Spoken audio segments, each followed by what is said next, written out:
और शांति। धीरे धीरे करके बाबा हम बच्चों के दिन प्रतिदिन ज्ञान रत्नों को सुना करके दिनचर्या को उसने इस तरह से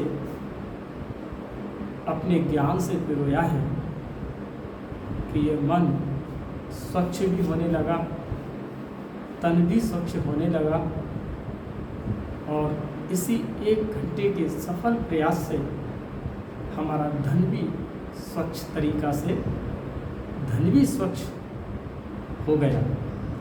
धन स्वच्छ कैसा है? लोग समझते हैं कि 500 रुपये वो कैसे गंदगी के हैं और वही 500 रुपये कैसे स्वच्छ हैं। इनमें कितना अंतर है? रुपये वही 500 का है, लेकिन एक स्वच्छ है और एक कैसा है? स्वच्छता नहीं है उसमें। तो स्वच्छ धन कब हो गया? रुपये 500 का वही था, अब भी आपका मन वही था, तब भी वही मन था,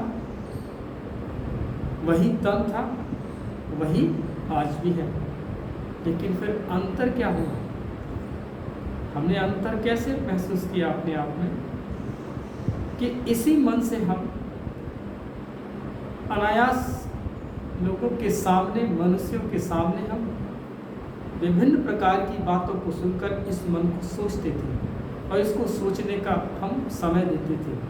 उसमें बहुत सारी ऐसी बातें थी जिन्हें हमारे जीवन में उनका कोई भी संबंध नहीं था, न उनसे हमें कोई रिजल्ट हासिल होना था, बल्कि उनके वातावरण की बातों से हमारे मन को गंदापन महसूस करते थे। अरे सब ऐसा ही कर रहे हैं, अगर हम भले ही नहीं कर रहे हैं लेकिन फिर भी थॉट कैसे आ रहे हैं? वो सब ऐसे ही कर रहे हैं। तो इतना तो हमने सोचा, तो एक यही इनपुट हमारे मन को क्या कर रहा था? गंदा कर रहा था। लेकिन आज बाबा की दिनचर्या ने हम बच्चों को मन की स्वच्छता तैयार की कि हमें उन बातों को भी, उन कानों को भी ये बातें नहीं देनी है जो उनके वातावरण का, उनकी बातों का हमारे ऊपर क्या पड़े? प्रभाव पड़े। तो मन स्वच्छ हुआ। तब भी नहाते थे। तब कब नहाते थे? कोई टाइम टेबल नहीं था। उस नहाते वक्त भी बहुत सारी बातें, हाँ अभी हमें उनसे मिलना है, अरे वो आई थी, वो हमसे कुछ बोल करके गई थी, वो भाई आए थे, हमसे कुछ ऐसा कहा था। तो नहाते वक्त भी चिंतन चलने लगा उनके प्रति। लेकिन वो कैसे थे? वो जैसे थे वैसे तुम्हारी बुद्धि के अंदर घूम रहा था। उसी स्मृति में आपने स्नान किया, उसी स्मृति में क्या किया? स्नान किया। लेकिन आज भी स्नान करने के हमारी थॉट चेंज हो गए, हमारे विचार चेंज हो गए, तो हमारा तन भी कैसा होने लगा? स्वच्छ होने लगा। अब धन कैसे स्वच्छ हुआ? रुपए तो वही थे, रुपए तो वही थे। जब हमारे मन की स्थिति एक सही और एक गलत का जब निर्णय करने लगी, व्यर्थ और समर्थ का निर्णय करने लगी, जब हमारे मन का जो निर्णय था वो ये गलत है या ये सही है, ये जब जजमेंट करने लगा, फिर उसके बाद आपने जो भी अपने जीवन में इन हाथों से, इस मन से जो कुछ भी आपने पुण्य किया, वो एक सफल खाते में चला गया। अब तक तो हमने उनको दान किया था, वो पता नहीं, वो उसका दुरुपयोग कर सकते हैं, उसका गलत इस्तेमाल कर सकते थे। लेकिन आज हमारा 1 रुपया भी कैसा हो गया? स्वच्छ हो गया। कैसा हो गया? हमारे घर में 10 लाख कैश बैलेंस है, ठीक है ना? हमारे घर में 10 लाख रुपए का कैश बैलेंस है, अच्छा खासा है, सब कुछ ठीक। लेकिन उस 10 लाख में कुछ बच्चे ने झगड़ा किया या किसी ने कोई बात हो गई, वो हमारा पैसा किसी तरह से व्यर्थ तरीका से चला गया, फैसले में चला गया, तो हमारा वो धन किस में गया? वो गंदा धन कहा जाता है।